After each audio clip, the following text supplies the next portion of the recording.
otenya question jani mogo ye sigi ɲɔgɔn kun silamaya ka kuma dɔw le fɔ ala kɛra ko sallallahu alaihi wasallam idha atakum man tardawna dinahu wa khuluquhu fazawwijuhu ni mogo nana aw ma mogo bɔla aw kɔ mogo b'i denmuso kɔ mogo b'i balimamuso kɔ k'aw y'a tigi lajɛ fɔlɔ k'a ka diina lajɛ ka tila fana k'a jogo lajɛ est ce que musow ni cɛw bi n'o bɛna furu ɲɔgɔn ma mɔgɔ le ko ɲa yira ɲɔgɔn na wa famille ka arranger wa yala est ce que mɔgɔ filaw e yɛrɛ bɛ se nin fɔlɛ ni ala cɛmala la parce que e bɛ kuma min fɔla live la ni kiyama bɛ ma ɲininka la sika t'a la est ce que waati tala ka ɲɔgɔn jogo étudier k'a lɔn wa. Bon o la kɔni n tɛ se ka caman fɔ o yɔrɔ o côté la. Bon min bɛ an sɛgɛn bi i b'a dɔn wa mɔgɔ bɛ fɛ waati bɛɛ an bɛnna yɔrɔ min na an bɛ fɛ ka an bolo su o yɔrɔ de la an talonna yɔrɔ min na mun na an t'a daminɛ ye waati dɔw la furu dɔw yɛrɛ kabini furu daminɛ na problème bɛ bɔ yen le kabini furu daminɛ problème bɛ bɔ yen le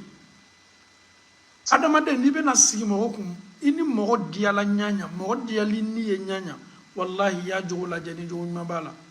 parce que ni furu banna kɛla ka ban muso ni cɛ n'aw bana bɔla kɔɲɔbon na ka ban ele muso ni cɛ t'i ye tuguni komi kɔɲɔmuso parce que non seulement a ni tun b'i kan ala y'a to i kɛla muso ye a fana kɛl'i cɛ ye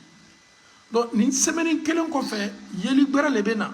n tun bɛ to ka muso min ye muso min tun bɛ kuma n fɛ sɔn n nata ni tun bɛ muso min na ni tun bɛ muso min kan curiosité tun bɛ n'a ka muso donc furu kɔfɛ o bɛɛ le banim'o ye réalité gbɛrɛ le bɛ nana donc o kosɔn bilahi n'i bɛ furu kɛ mɔgɔ ma mɔgɔ min bɛ siran ala ɲɛ i kɛla muso i kɛla cɛ ye mais n'an k'an ta diyaɲa le ma an tɛ tɔ nin fana remarquer hali k'a fɔ ko ka duwawu kɛ ka solatul istikhara kɛ an tɛ nin si kɛ bon anw bɛ girin ka don a la n'an donna a la ni problème nana dɔrɔn an b'an ton problème kan et pourtant kabini ko yɛrɛ daminɛ maa min bɛna kɛ i den fa ye i jija y'a jogo lajɛ ka ɲa muso min bɛna kɛ i denw ba ye i jija y'a jogo lajɛ ka ɲa mais an bannen bɛ nin de bɛɛ ma o kosɔn an ka furu fani bɛ problème de la n'i la ko mɔgɔ ma sisan k'a fɔ k'i ma lɔn i ka mun kɛ cɛ la n'i ka mɔgɔ bila ka na ma ɲininka i ma lɔn i ka mun kɛ a bɛ bon kelen bɛn tɛ yen a ye waati jan kɛ hakilima ni nin fɔla ye a b'a lajɛ le fɔlɔ mun de k'a to nin bɛɛ nana o de vraiment n'an bɛ don ko la an bɛ don ko la ni ala ko de ye an bɛ ko préparer le n'o tɛ n'i donna ko la ka diyaɲɛ dɔrɔn lajɛ ka don a la a caman na nimisa ni kɔlɔlɔ de b'a kɔfɛ o ye kuma fɔlɔ ye kuma sigiyɔrɔma filanan an bɛ se min fɔ ɲɛna bilasira ni bolo ma muso kumana ale ko ale yɛrɛ m'a lɔn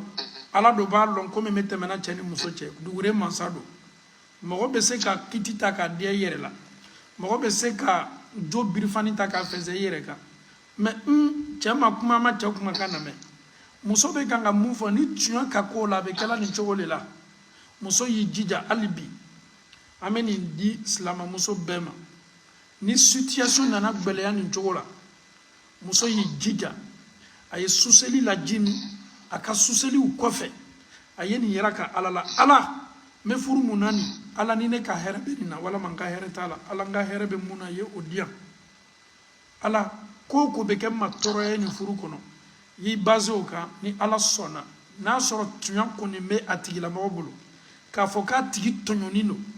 maa min y'a bolo fila kɔrɔta ka ala wele surtout suseli kɔfɛ surtout su kilan sabanan ala n'a ka mansaya dafani bɛ jigin waati min na ka ɲininkali kɛ julumu yafala jɔn kɛni bɛ ka julumu yafa ɲini nin waati ɲɔgɔnna la problème bɛ jɔn kan donc n'i sela ka nin yɔrɔ la jimi n'a sɔrɔ tiɲɛ b'i bolo wallahi ala bɛ lawasa d'i ma danfɛn foyi tɛ se ka nin tɔɔrɔya kɔrɔta ka bɔ adamaden ka fɔ ala ala nɔgɔya inshallah amina o dɔrɔn de tun bɛ ok salamu alaikum